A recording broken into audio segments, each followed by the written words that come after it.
la Russie n'aura pas d'autres options que de rentrer en guerre en Ukraine en février 2022. Cette analyse date d'avril 2017. Je vous propose d'écouter un extrait de la conférence de Peter Zeihan, analyste américain en géopolitique, et on retrouve tout de suite après l'homme qui avait prédit ces opérations russes en Ukraine. Pendant la période soviétique, la Russie contrôlait 9 portes d'entrée, mais après cette période, ils sont passés de 9 à 2. Maintenant, elle n'en contrôle que 2.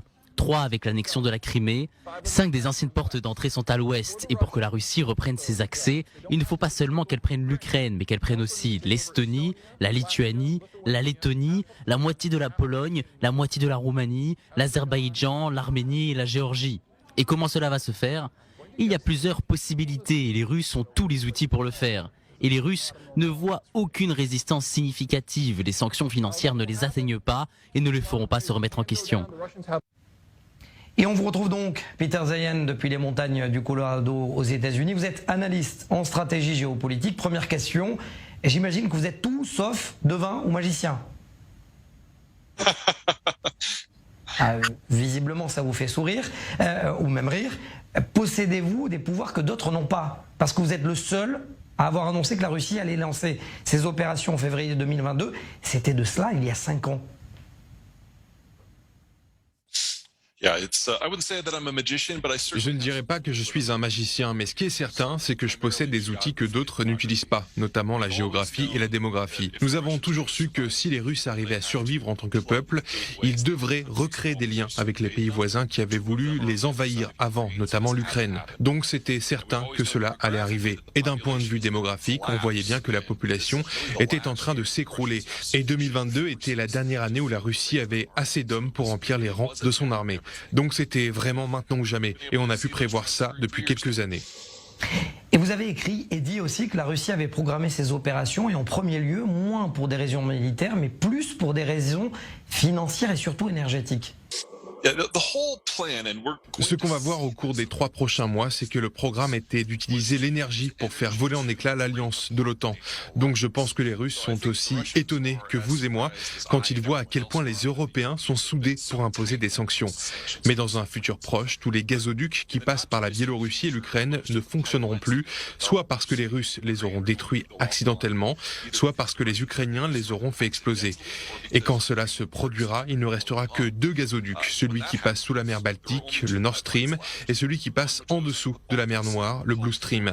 Ils arrivent directement en Allemagne et en Turquie. Ce qui veut dire que très bientôt, les Russes vont pouvoir aller à Berlin ou à Ankara et leur dire « Nous pouvons continuer à vous alimenter en énergie, mais vous seulement ». Et uniquement à condition que vous fassiez en sorte que l'OTAN ne puisse pas agir pour défendre l'Ukraine. Et je ne sais pas ce que l'Allemagne et la Turquie vont faire, mais c'est ce qu'il va se passer très bientôt. Ou en attendant, l'OTAN ne fait rien pour le moment. L'avenir nous le dira. Pour le moment, nous sommes encore au début du conflit. Cela fait seulement 3 semaines qu'il a commencé. Peter Zeihan, pour l'instant, le dollar est repassé en dessous de 100, mais vous avez dit en 2017 que le prix du baril pourrait atteindre 300 $. Est-ce que c'est encore réaliste? Parce que si c'est le cas, ça s'appelle clairement un 3e choc pétrolier.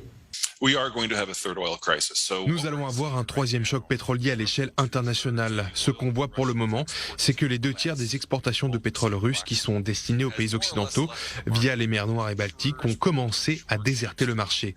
En effet, les compagnies d'assurance vont refuser d'assurer les navires qui iront chercher le pétrole, le personnel des ports européens refusera de le charger et les capitaines refuseront de l'acheminer.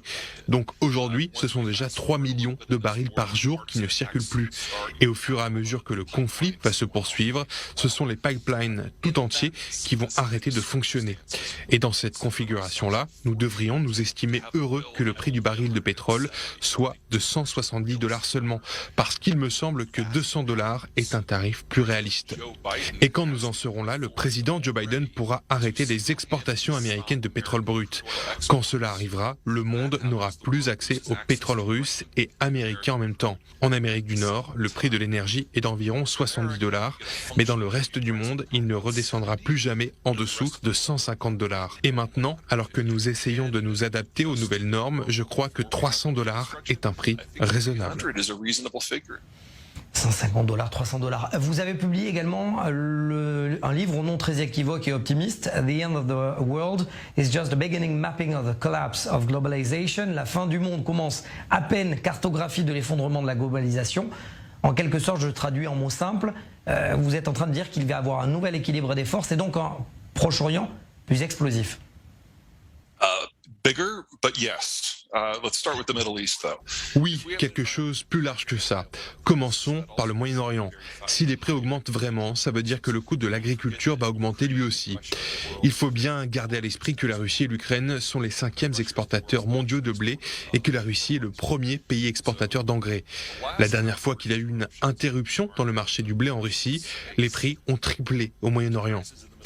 Il y a eu des séries de conflits et de soulèvements que nous appelons aujourd'hui le printemps arabe.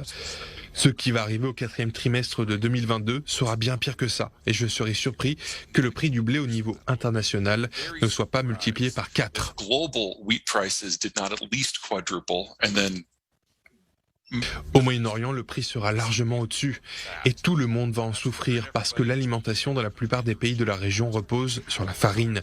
Il va falloir s'adapter, mais il y aura des répercussions dans le monde entier. Ce n'est pas juste un problème qui concerne la région. Donc, vous pouvez être sûr que les pays du Moyen-Orient vont commercialiser leur pétrole, gagner plus d'argent et ce sera sûrement avantageux pour des pays comme l'Arabie Saoudite. Mais il faut aussi s'attendre à des restrictions dans le domaine de l'énergie au niveau international. Donc je pense que des pays comme la Grande-Bretagne et la France, peut-être même le Danemark, l'Espagne, l'Allemagne et l'Italie vont devoir se rabattre sur le pétrole produit par des pays africains pour signer des contrats afin d'éviter que ces barils n'aillent nulle part ailleurs qu'en Europe. Ça leur permettra de faire passer la pilule et d'éviter une envolée des prix.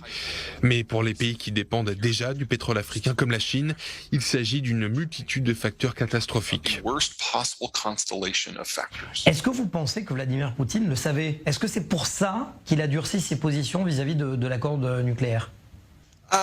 The Russians and the Iranians have always been an odd couple. Les Russes et les Iraniens ont toujours formé un drôle de couple. C'est une alliance de convenance. Et si les Américains n'étaient pas présents dans leur système, les deux pays se seraient déjà affrontés. Donc, d'un point de vue russe, tout ce qui peut entraver les exportations d'énergie à long terme est positif parce que ça leur rapportera plus de revenus. Donc, on a vu au cours des 2 dernières semaines que les Russes sont de plus grandes barrières qui existent pour un accord entre l'Iran et le reste du monde. Il y a de nombreuses négociations de paix en ce moment, mais la Russie et l'Iran ne sont pas des alliés naturels. Et au cours des mois à venir, nous allons voir que leur relation va se détériorer. I don't want to put too firm of a Peter Zeihan, le seul stratège qui a prédit la guerre en Ukraine 5 ans plus tôt, merci. Et au fait, est-ce que vous pouvez prédire quand est-ce que je vais gagner peut-être au loto? Si j'avais vraiment ce pouvoir, je vivrais déjà sur une île déserte. Ben, je ne le saurais pas donc du coup. Merci à vous et à très vite dans Défense.